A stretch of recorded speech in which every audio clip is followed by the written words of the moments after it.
Hello mga ka-vloggers! Tayo ay gagawa ngayon ng putumaya. Basa na natin. So, kahit mga dalawang hugas.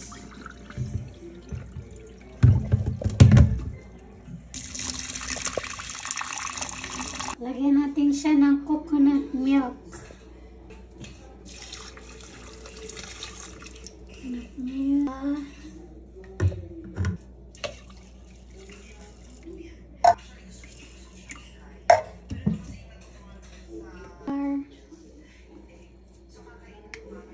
So, ito, depende to sa inyo kung lalagyan nyo na o hindi pa.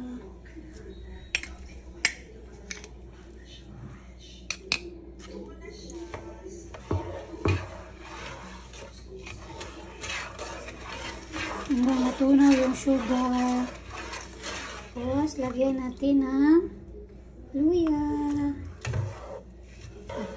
Lagyan natin ng konting asin or iodized salt. Halu-haluin.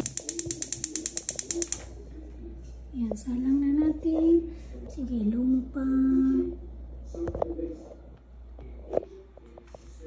Tcharan! Final product. Kain tayo.